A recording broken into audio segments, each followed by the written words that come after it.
부활절 이후에 교회에서 보게 되어 있는 모든 말씀은 교회 형성의 토대와 배경을 이루는 말씀들이 되겠습니다. 그래서 지난 주일 부활 후 세 번째 주일이었죠. 복음서의 본문이 요한복음 21장 1절에서부터 19절까지의 말씀이었습니다. 부활하신 예수께서 예수님 만나기 이전의 삶으로 돌아갔던 베드로에게 오늘 그 디베랴 호숫가에 가신 주님은 내가 나를 사랑하느냐, 내가 나를 사랑하느냐, 내가 나를 사랑하느냐 세 번을 물으셨어요. 베드로는 엄청 마음에 찔렸을 겁니다. 왜 그랬을까? 예수님 세 번 부인한 적이 있거든요. 나는 주님을 모른다. 나는 저 사람 모른다. 나는 저 사람을 결단코 알지 못한다.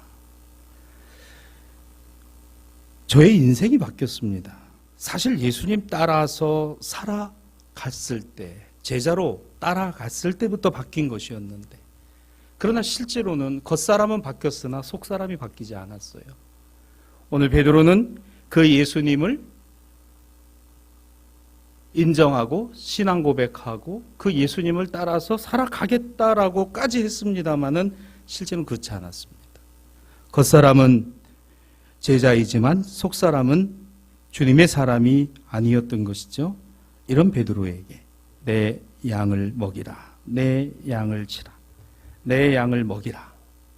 그래 여기서부터 바로 교회, 하나님과 그리스도를 통해 부르심을 입은 자들의 교회가 시작되고 형성이 되었으니 사람에게 세우신 것이 교회가 아니요 주님 위에 세워진 것이 교회고 사람으로 이끌어가는 교회가 아니라 성령으로 이끌림이 되는 교회가 되게 하셨으니 바로 이게 초대교회입니다. 이 초대교회는 그랬던 교회가 아니라 오늘의 교회 역시도 초대교회와 마찬가지라고 오늘 우리가 고백해야 된다는 사실이죠. 목자가 누구십니까? 예수님이십니다. 예수님만이 선한 목자라고 했습니다.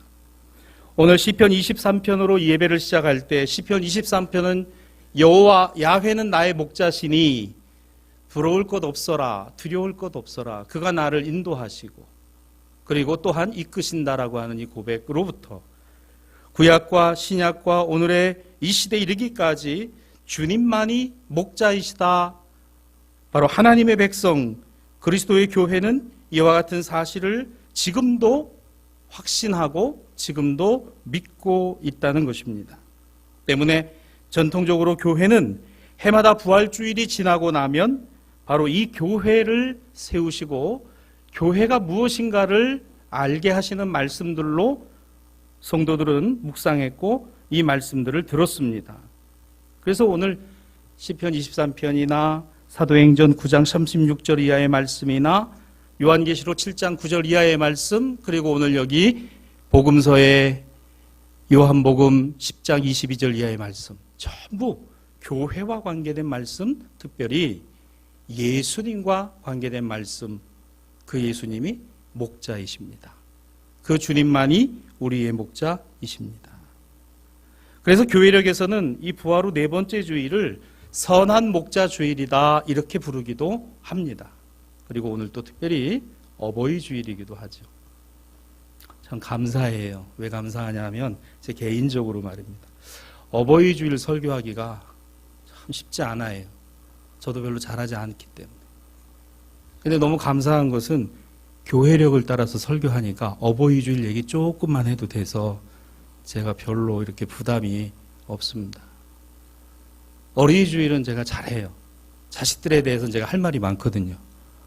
근데 어버이에 대해서는 제가 저도 잘하지 못하니까 멀리 있다는 그런 핑계로 자주 가 뵙지 못하고 서울에 회의 있어 간다 하더라도 그저 잠깐 얼굴 비치고 오는 그런 좀 마음이랄까 그렇습니다. 그래서 상당히 좀 부담스러워요. 그래서 아마 전국에 계신 목사님들 교회력을 따르지 않고 이 어버이 주일을 따라 설교하시는 목사님들은 무지무지하게 힘들겠다. 힘든 분들이 많겠다. 이렇게 생각이 됩니다. 여튼 오늘 본문을 중심으로 해서 선한 목자 주일 또 어버이 주일 우리 이 말씀을 통해서 어떻게 생각을 모아볼까 여러분과 함께 이 본문을 중심으로 살펴보겠습니다. 오늘 본문은 이렇게 시작합니다. 22절, 23절이죠. 예루살렘의 수전절이었다고 합니다. 때는 겨울이었고 예수께서는 성전 안에 솔로몬 행각을 거니셨다 했습니다. 여러분, 이 말씀은 부활 이전의 사건이에요. 십자가 사건이 일어나기 전에 예수께서 성전에 들어가셨을 때 마침 그때 절기가 수전절이라는 절기, 한우카 절기라고도 합니다. 우리가 6월절이나 초막절이나 이런 절기는 우리가 잘 듣습니다만 이 수전절에 관해서는 잘 듣지는 못해요. 여러분, 이 수전절은 한우카 절기, 다시 말해서 예수님이 당시에 계실 때 약 한 170년, 160년 어간에 있었던 일을 오늘 이 유대 팔레스타인 백성들, 이스라엘 백성들이 기억하고 해마다 겨울에 지키는 절기가 수전절입니다. 그럼 이게 어떤 절기인가 하면 민족적으로 아주 중요한 절기이기도 하고요. 신앙적으로도 의미가 있는 절기입니다. 예수님 오시기 전 170년, 160년 어간에는요. 그때 유럽과 세계를 지배하던 나라가 헬라였습니다. 그리스, 헬라. 이 헬라 제국이 영토와 권역을 넓히는데 가장 혁혁한 공을 세운 임금이 있었으니 바로 마게도니아 출신의 알렉산더라는 왕입니다. 그래서 세계사에서 그 권역을 많이 넓혔으나 이 알렉산더가 동쪽의 인도 정벌 이후에 질병이 들게 돼서 죽게 되고 그 아들들에게 이 제국의 권역이 넘어가면서 이 제국이 사분오열되고 결국은 로마가 이 헬라를 멸망시키게 되죠. 바로 그 어간에 이스라엘의 북쪽 지역의 시리아, 이 수리아라고 하는 제국에 그곳의 임금이 이 유대 팔레스타인에 영향을 미치고 있었는데 그 임금의 이름이 바로 안티오쿠스 4세라는 임금입니다. 이 안티오쿠스 4세는 헬라 문화의 영향을 받고 헬라 정치의 영향을 굉장히 많이 받았어요. 그가 시리아 사람이었으나 철저하게 헬라식으로 살았고 이것을 유대와 이 팔레스타인에게도 강요를 했습니다. 그래가지고 이 헬라 문화를 그 땅에다가 정착을 시키려고 하니까 가장 걸림돌이 되는 게 두 가지가 있었어요. 하나는 언어고 하나는 이 유대인들의 종교였습니다. 언어를 저들이 아람어를 쓰고 히브리어 글자를 썼는데 여러분, 어느 민족이나 어느 족속이 언어와 문자를 갖고 있으면 망하지 않습니다. 근데 이거 잃어버리면요 그냥 망하는 거예요. 일제시대 때 일본 사람들이 우리 통치하면서 무단으로 안 되니까 이 문화 정치라는 것을 한다고 하면서 이름을 바꾸게 했습니다. 일본식 이름을 갖게 했어요. 그리고 거기다가 우리 한글을 쓰지 못하게 했습니다. 절대로 쓰지 못하도록 하고 일본말을 가리켰죠. 바로 그런 일을 안티오쿠스 4세가 했어요. 그러니까 유대인들 마음속에 적개심이 말이죠. 분노가. 두 번째로는 유대인들은 철저하게 뭐예요? 예루살렘 성전 중심으로 해서 하나님께 제사 드리는 유일신이신 하나님께 제사하는 그런 민족이었고 그들을 다스리는 원리는 율법이었습니다. 근데 이걸 무시해버리는 거예요. 그러면서 이 안티오쿠스 4세는요 자기 임금의 이름에다가 이런 이름을 붙였어요. 에피파네스라는 이름을 붙였어요. 그래서 역사적으로는 이 안티오쿠스 4세를 안티오쿠스 에피파네스라고 부르기도 합니다. 여러분, 이 에피파네스라는 이름은요 종교적인 이름이에요. 우리가 성탄절을 지나고 첫 번째 오는 교회력 절기가 주현절입니다. 현현절이라고도 하죠. 예수께서 드러나시고 나타나심이라고 우리가 즐기는 바로 1월의 첫 주간부터 시작되는 절기를 주현절, 현현절이라고 하는데 이게 바로 에피파니라는 겁니다. 그러니까 이 에피파네스라는 이름을 붙였다는 얘기는 안티오쿠스 이 인간이 말입니다. 이 수리아 임금이 내가 신의 아들이다 그런 뜻입니다. 우리하고 가까운 바다 건너 어느 나라가 그런 얘기 하죠. 하늘 천자에 황제 황자를 쓰는 가당치도 않은 짓을 하고 있는. 그냥 일본의 왕이지 무슨 천왕입니까? 그거예요. 안티오쿠스 에피파네스. 나는 하나님의 아들, 하나님의 현현이라는 이름을 붙였던 임금이에요. 거기다가 그 예루살렘 거룩한 성전에 번제단과 그 지성소 사이에다가 큰 신상을 하나를 세웠어요. 바로 그리스 신화, 헬라 신화에 나오는 제우스 신상입니다. 이 제우스 신상을 세워놓고 그 얼굴은 지 얼굴을 갖다 박아놨어요. 자기 얼굴. 그러니까 사람들이, 유대인들이 들어와서 하나님께 제사 드리는 그곳에 와서 뭘 보는 겁니까? 그 제우스 신상을 보고 거기다 절을 하고 거기다 제물을 바치고 거기서 제사를 드리고 말로는 하나님께 제사 드리는 거지만 실제로는 뭐예요? 안티오코스 에피파네스를 추종하는 것이고 오늘 이방신을 섬기는 것이니 이게 유대 민족인들에게 가당키나 한 얘기입니까? 이게 맞는 얘기겠어요? 저들에게는 뼈아픈 과거가 있었어요. 남유다 왕국이 망하고 바벨론에 가서 몇 년? 70년을 포로 생활을 할 때 가슴을 치며 눈물을 흘리면서 다시는 이와 같은 범죄를 저지르지 아니하겠다고 다짐하면서 예루살렘 성벽 수축하고 예루살렘 성전을 세운 이 성전이 지금 여기까지 이어져 오는데 거기다가 제우스 신상 세워놓고 임금 얼굴 박아놓고 그리고 제사 드리라 그러고 하라 그러니 이게 가당키나 한 얘기입니까? 분노가 끌어올리기 시작했어요. 그러고 나더니 그 제물을 바치는 것도 말입니다. 율법에 정해진 제물들이 있습니다. 그런데 제물은 뭘 바쳐라? 돼지를 갖다 바치라. 돼지. 여러분, 이 유대인들, 이들은 돼지고기 먹지 않아요.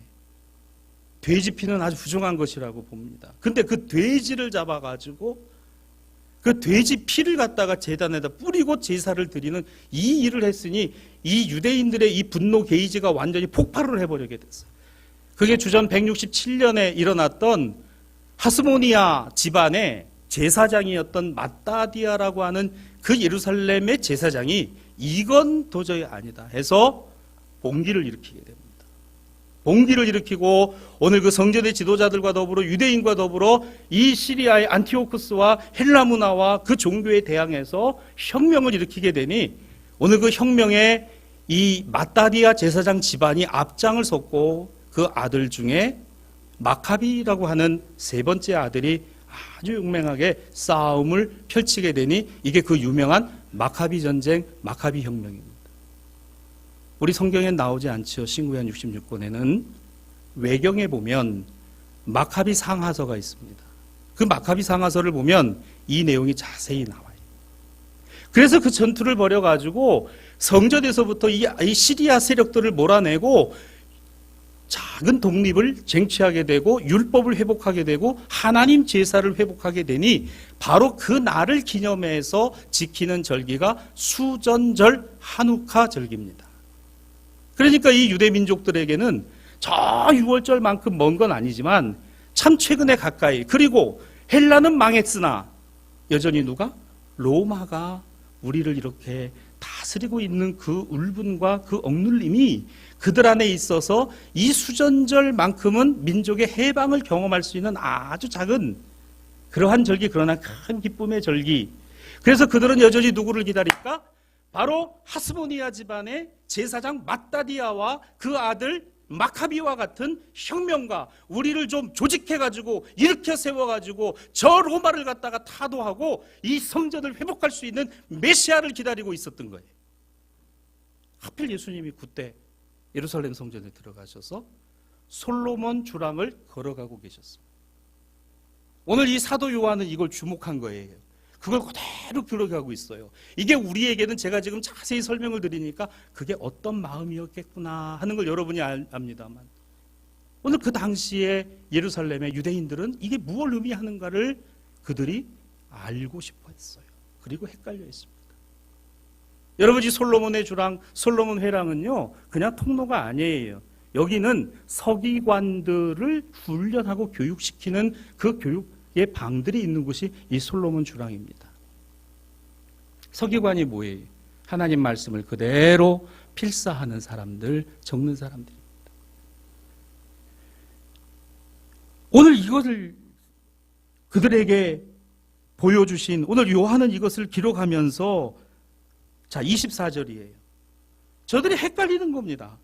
아니 이 수전절이 이게 어떤 절기인데, 그렇다면 저 갈릴리에서 복음을 전하고 많은 이적을 행하고 그리고 저 예수를 따르는 사람들이 저렇게 많은 저 예수가 당신이 그리스도시냐? 당신이 메시아냐?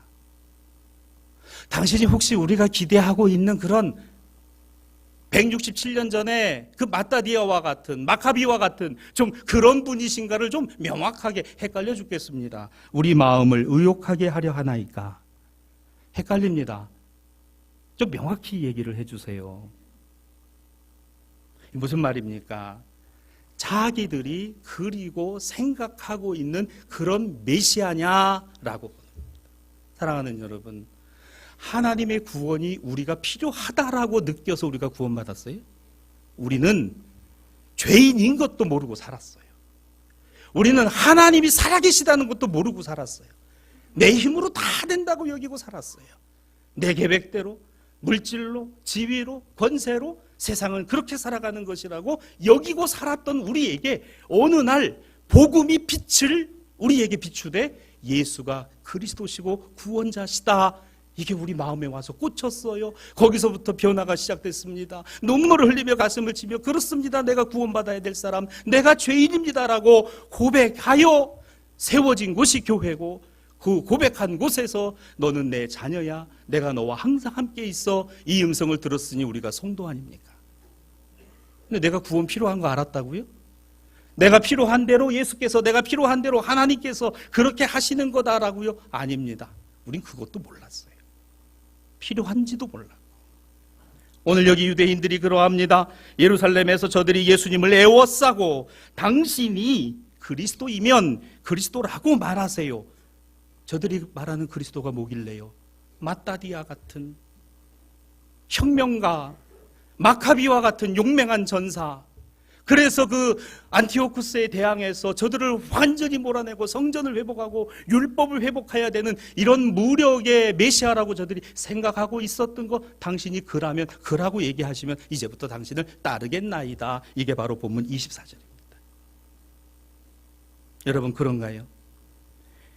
우리의 마음을 만족시켜 주시는 분이 주님이 아니시라 우리가 하나님 앞에 합당하게 살아가야 할 삶이 무엇인가를 가르쳐 주시는 분이 주님 아니신가요? 우리가 주님이 필요합니다 하여 주님이 오신 것이 아니라 오늘 주님이 내 곁에 계시고 나와 함께 하심이 그렇습니다. 내가 주님이 필요한 사람입니다라고 고백했기 때문에 이 신앙 아니고 이 믿음 아닙니까? 예수님을 따른 제자들이 어땠어요? 베드로요. 지난주에 보았던 그 베드로와 사울은요, 자신들이 신앙적으로 의의가 있고 자신의 삶에서는 하나도 부러울 것이 없었어도 예수 따름이 예수를 통해서 그들은 바뀌었습니다. 우리를 바꾸실 수 있는 분은 예수님밖에 없습니다. 교회를 다닌다고 바뀌는 게 아니에요. 교회 다니면서 주님 만나야 바뀌어요. 예배의 자리에 있어 바뀌는 게 아닙니다. 예배를 통해 주의 음성 들어야 바뀌어요. 말씀의 자리에 있다고 바뀌는 게 아닙니다. 말씀의 자리에 있으면서 내게 주시는 말씀으로 받아야 바뀌는 거죠. 변화가 되죠.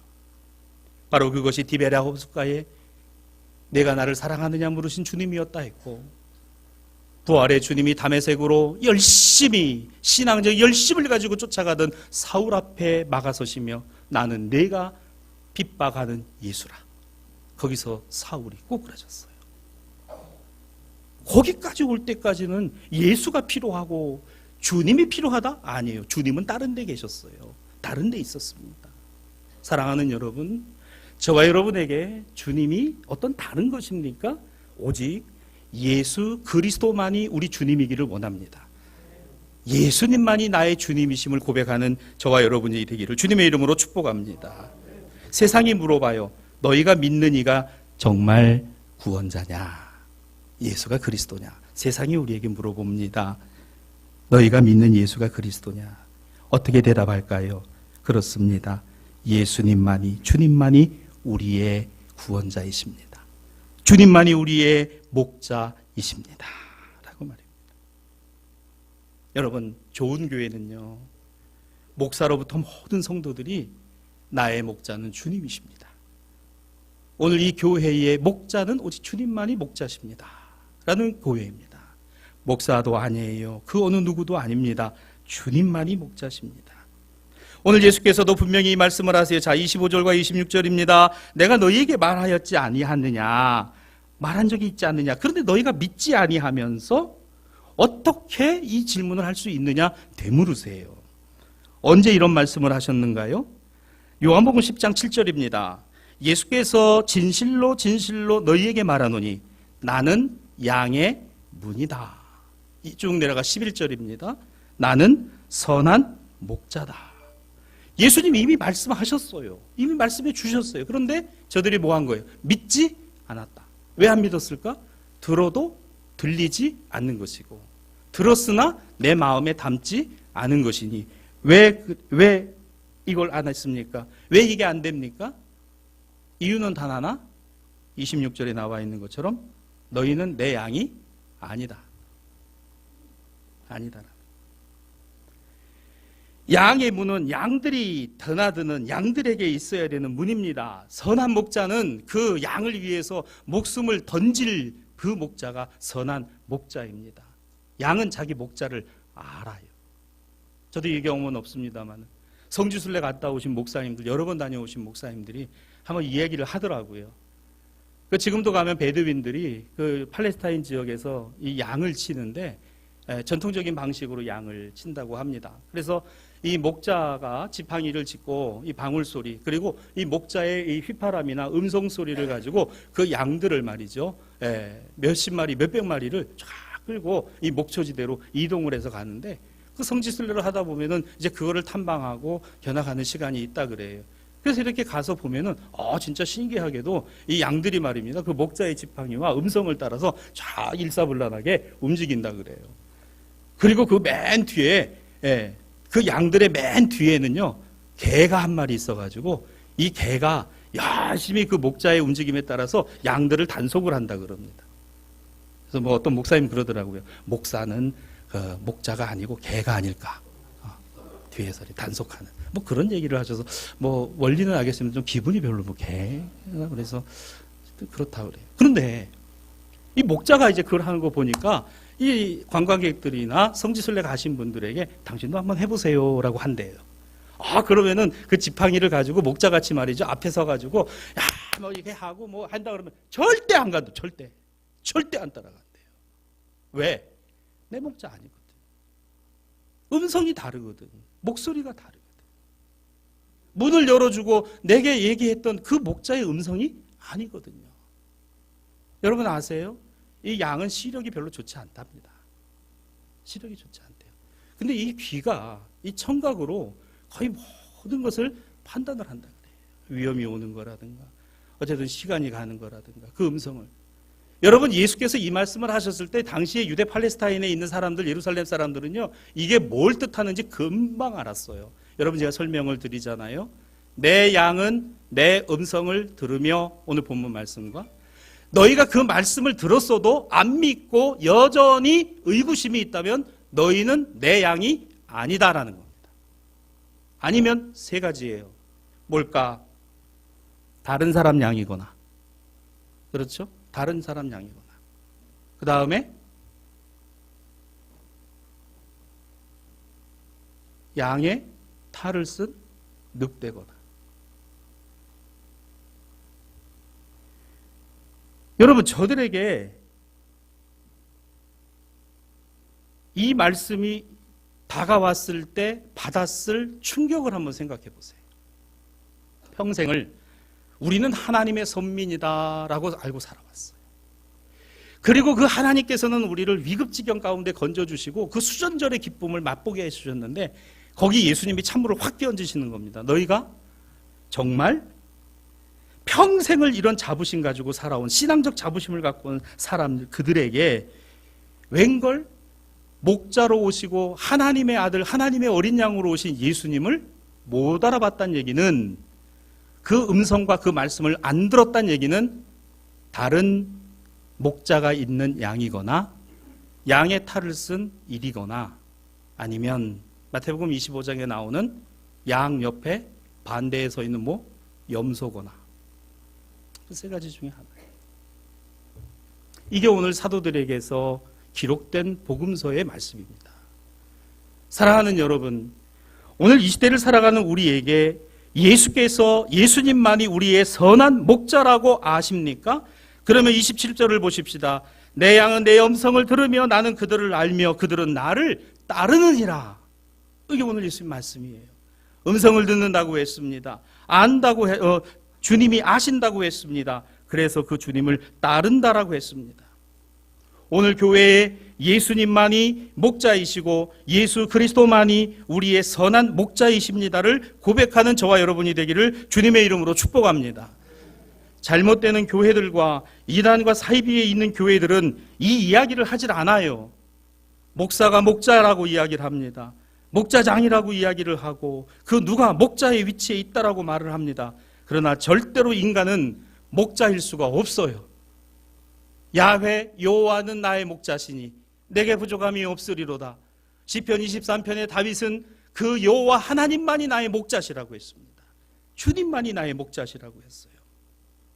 선한 목자이신 예수님의 양입니다. 교회가 그렇습니다. 성도가 그러합니다. 어린 양의 제물이 되신 예수 그리스도를 따라 살아가는 사람들이 제자입니다. 스승이 있습니다. 기준이 있습니다. 바라볼 지팡이가 있습니다. 막대기가 있습니다. 그 주님이십니다. 예수십니다. 예수의 이름에 능력이 있습니다.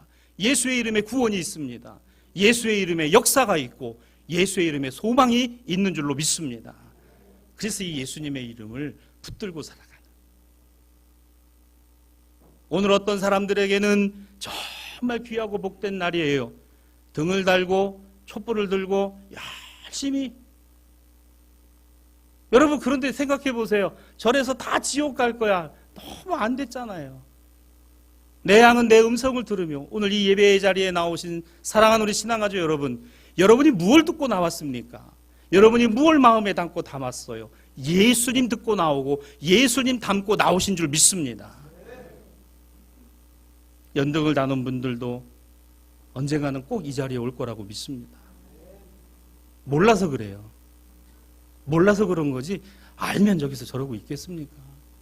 해마다 이 날이 되면은 우리 집에 절에 다녀왔다고 신고하는 가정이 한 구정 계세요.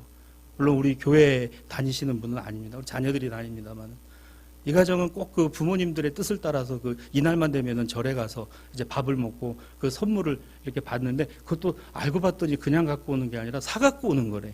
그게 뭔가 봤더니 빵을 사 갖고 오는데, 불기 몇백 년에서 석가탄신일 봉축 해가지고 빵을 참 이날 목사의 가정에 참 절 빵을 사오는 가정도 있어요. 팥빵하고 뭐 소보루빵 이런 거 사갖고 와요. 우리 또 보면 이 절 마크가 찍혀 있고 말이에요. 연꽃이 있고 참. 제가 늘 축복해 주면서 맛있게 먹습니다. 주님, 이 빵을 가져온 가정 하나님 기억하시고, 이 가정 정말 몰라서 그러는데 이 자녀들의 신앙 잘 갖고 하나님 이 가정 꼭 구원해 달라고. 여러분 절빵 진짜 맛있어요. 너무 맛있습니다.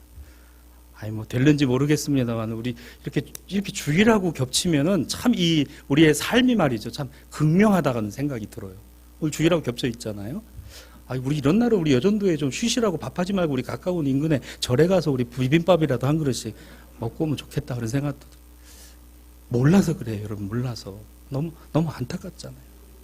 그냥 그 등 키고 그냥 그게 다라고 생각하는 여러분, 우리는 여기 말씀에 얼마나 이게 귀하면, 내 양은 내 음성을 들으며, 오늘 이 주일 거룩한 날 하나님 앞에 예배하는 이 자리에서 우리는 이 말씀을 지금 보며, 지금부터 2000년 전에 기록된 말씀을 보고 있는 게 아니라 오늘 내게 주시는 주의 음성을 듣고 있으니 얼마나 복이 있습니까?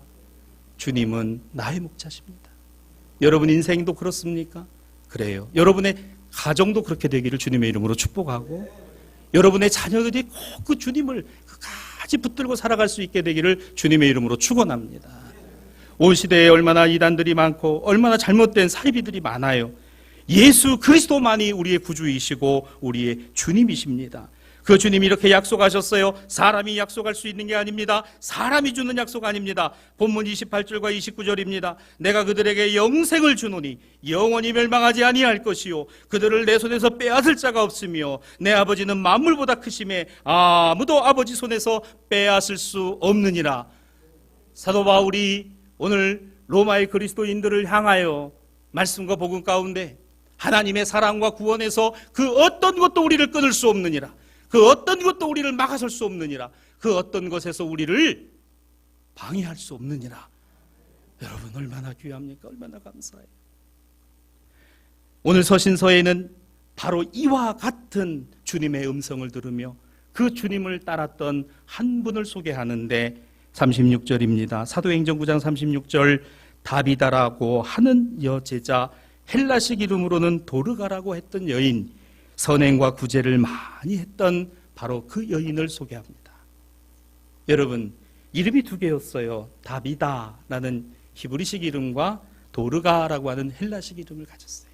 이가 이 시대를 짐작하게 되죠. 여전히 헬라 문화 안에 그 영향권 안에서 그게 대세라고 하는 그때에, 그럼에도 불구하고 그녀는 누구였어요? 36절에 보면 이 다비다를 여제자라고 했습니다. 여러분 이 여제자라는 표현이 신약에서 이 여인에게만 붙어 있어요. 참 귀여워. 여러분 제자라는 이름은요 아무나 붙이는 게 아니에요. 내 제자야 라는 이름은요 스승이 붙여주는 겁니다. 주님께 인정받은 여인입니다. 왜 그랬을까? 그녀는 선행과 구제를 많이 했다고 했습니다. 그런데 그 여인이 그만 죽고 말았어요. 37절에 보면 여인이 죽었을 때 사람들이 그녀를 시신을 곱게 씻어서 다락에 뉘어놓고 베드로가 있는 룻다로 사람을 보냅니다. 베드로는 이 여인을 잘 알고 있었던 것이고 예수님의 초대교회 제자들도 잘 알던 그런 분이었지요. 도착하여 다락에 올라가 보니까 놀라운 장면이 펼쳐지고 있어요. 사도행전 9장 39절입니다. 다락방에 그 시신이 둔 걸 갔더니요 모든 과부가 베드로 곁에 서서 울며 도르가가 그들과 함께 있을 때 지은 속옷과 겉옷을 내보였다. 여러분 이 말씀을 자세히 봅시다. 속옷과 겉옷들을 도르가가 모든 과부들에게, 즉 다시 말하면 자신의 욥바 마을에 있는 남편 없이 살아가는 참 그 가련하고 불쌍한 이분들을 외면하지 아니하고 속옷과 겉옷을 지어서 함께 나누었다는 겁니다. 근데 여기 이 다비다, 이 도르가를 보면요 남편이 나오질 않아요. 자녀가 나오지 않습니다. 즉 나와 같은 처지와 형편에 있는 사람들을 외면하지 않았다는 겁니다. 여러분 이 점이 그녀가 어떤 기도를 했고 어떤 예배를 드렸냐보다 오늘 더 중요한, 그녀는 선행과 구제를 심히 많이 했는데 그녀가 죽었을 때 그 욥바의 모든 홀로 된 이 과부들이 그녀의 시신이 있는 곳에 와서 모두가 울며 그 죽음을 애석하게 여겼고 베드로 앞에 그 도르가가 지어준 속옷과 겉옷을 다 내보이면서 이것도 그녀가 해줬던 거예요. 이것도 그녀가 오늘 나를 위해 기도하면서 지어줬던 겁니다. 이 이야기를 하면서 모두가 그 자리에서 울고 함께 그 은혜를 나눴다는 장면이에요. 이후의 장면은 자세히 설명은 안 합니다. 베드로가 기도하면서 그녀를 다시 살리는 장면이 나오죠. 여러분 여기서 우리가 알 수 있는 것이 무엇일까? 도르가 다비다에 관하여 여제자, 주님을 따라 주님의 음성 들으며 그 주님을 주님으로 끝까지 붙들고 살았던 사람이라는 것을 알게 됩니다. 사랑하는 우리 신앙가족 여러분, 선한 목자이신 예수님을 따라 사는 삶은 모든 사람들에게 생명을 가져다 주고 유익을 가져다 줍니다. 오늘 이것이 나의 유익을 위해서가 아니라 내게 유익을 주신 주님 때문에 그 주님의 이름으로 이것을 행하는 것이니, 사랑하는 여러분, 우리가 어찌 주님의 이름으로 저주하며, 우리가 어찌 주님의 이름으로 불평하며, 우리가 어찌 주님의 이름으로 불만하고, 우리가 어찌 주님의 이름으로 세상을 부정하며 살아가겠습니까? 주님의 이름으로 축복하고, 주님의 이름으로 살아가고, 주님의 이름으로 위로하고, 주님의 이름으로 소망을 주고, 주님의 이름으로 능력을 힘입도록 축복해 주는 것이 그리스도인의 삶이에요. 이게 교회의 사명이다. 그래서 우리 교회를 볼 때마다 참 저 교회가 있어서 너무 좋다, 저 교회 성도들 때문에 너무너무 좋다. 여러분 이러한 삶을 살아갈 수 있는 저와 여러분이 되기를 주님의 이름으로 축복합니다. 그래서 마지막 때에 오늘 요한계시록은 사도 요한이 환상 가운데 이것을 보았어요. 요한계시록 7장 13절과 14절에 보면 마지막 주님 앞에 서게 될 때 이 흰옷 입은 자들이 누구인가를 물을 때에 오늘 14절, 주여 당신이 아시지 않습니까? 그들이 누구입니까? 바로 주님을 바라보고 주님을 붙들고 주님만이 목자이십니다라고 살았던 바로 그들이 흰 옷을 입고 주님 앞에 서서 주님을 찬양하는 그 환상을 본 것을 기록하고 있습니다. 그가 누구십니까? 요한계시록 7장 17절에는 보좌 가운데 계신 어린 양 그들의 목자이시다. 그들의 목자이시다. 말씀을 정리합니다. 사랑하는 우리 신앙가족 여러분, 예수님만이 우리 목자십니다. 주님만이 우리 목자세요. 교회 오실 때나 우리 성도들과의 서로 교제할 때나 우리 삶의 자리에서나 일터에서나 혹 믿지 않는 가족의 구성원들과 있을 때에도 이 가정의 주인은 주님이시고 우리의 목자는 예수 그리스도뿐입니다. 그 주님만이 우리의 구주이십니다. 이건 세상의 그 어느 것도 바꿀 수 없다 그랬어요. 이것을 믿고 이 음성을 듣는 사람들은 절대로 바뀌지 않는다 그랬습니다. 모처럼 부모 자식 간에 바뀌지 않는 것처럼 부모는 한 분입니다. 내게 부모는 오직 한 분이지 두 사람이 아니에요. 어젠가 그제가 세계 입양의 날이었다고 합니다. 뉴스를 보는 중에 참 마음에 감동이 된 이야기 하나를 소개하고 말씀을 마칩니다. 독일로 입양을 간 우리 한국의 그 어린아이, 1984년에 어떤 가정에 형편이 있었는지 김아무개라는 이름을 갖고 그는 버려졌어요. 버려졌다기보다 아마 그 아이를 낳은 생부와 생모는 아이를 기를 수 없는 상황과 형편이었던 것으로 보입니다. 이 아이가 위탁시설과 입양시설을 거쳐서 처음 남은 독일의 양부모에게 입양이 되어서 거기서 자라 어엿한 청년이 되었습니다. 근데 이 청년이 되었는데 이 아이의 마음속에는 항상 그래요. 그 학교 다니면서 어릴 때부터 사람들이 분명히 부모는 백인인데 아이가 황인이고 전혀 다르니 얼마나 참 힘들었겠습니까? 그런데도 이 양부는 그냥 내 자식인 것처럼 끔찍하게 사랑하고 끔찍하게 그 아이를 돌보면서 이 아이에게 가르친 것이 있어요. 너를 낳은 부모가 있다. 우리도 그가 누군지는 모르지만 한국 땅에 너를 낳은 부모가 있고 너를 낳은 부모가 있다는 계속해서 가르쳐 주었어요. 그러니까 이 아이의 마음속에는 자라면서도 내가 한국의 사람이라는 거, 내가 지금은 독일어를 쓰고 이 부모님께 있지만 저분들은 양부모이고 나를 낳아줘. 그러니까 찾아보고 싶은 거예요. 보고 싶은 겁니다. 그래서 한 번은 와서 이 부모를 꼭 만나야 되겠다. 여러분, 여기도 부모고 저기도 부모고 저기도 부모면 그냥 부모이지. 왜 굳이 나를 낳아준 부모, 세상의 그 부모는 딱 한 사람입니다. 딱 한 분이에요. 이건 절대로 바뀌지 않는다는 겁니다. 제가 그거를 가만히 보면서 그렇구나. 저렇게 길러준 양부모들도 얼마나 눈물을 흘리면서 이 자녀를 위해 기도하고 그렇게 기르는데 정말 얼마나 아낌없는 사랑을 주었음에도 불구하고 그 수고와 노력뿐만 아니라 그래도 저를 낳아준 그 부모를 잊지 않고 기억하게 해주는, 저는 거기서 교회를 생각해 봤어요. 그리스도인과 성도가 무엇일까? 여러분, 우리는 하나님의 양자의 영을 받았습니다. 우리는 하나님의 자녀가 되되 양자의 영으로 자녀되었어요. 하나님의 자녀, 하나님의 아들은 독생하신 예수 그리스도만입니다. 그분만이에요. 그런데 그 예수님이 우리를 하나님과 그렇게 연결시켜 주셨어요. 여러분, 교회는 양부모의 역할을 하는 겁니다.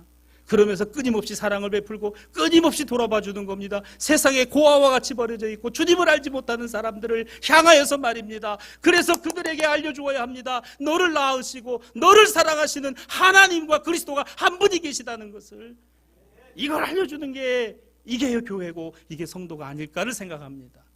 사랑하는 신앙가족 여러분, 우리의 가정들의 신앙과 믿음이 있다면 이것을 이렇게 세워주고 가르쳐주는 것 가장 귀한 선물이고 가장 귀한 축복이라는 것을, 이 부모 자식 간을 그 어느 것도 끊을 수 없는 것처럼 하나님과 우리 사이를 끊어낼 수 없기에 오직 예수 그리스도의 보혈만이 우리를 하나님과 연결하고 있다는 사실을 다시금 이 어버이 주일에, 부활 후 네 번째 주일, 선한 목자 주일에 우리 주 예수 그리스도를 다시 생각하며 여러분의 가정과 자녀손들에게 이런 은혜와 은총이, 축복이 가득하시기를 주님의 이름으로 축원합니다.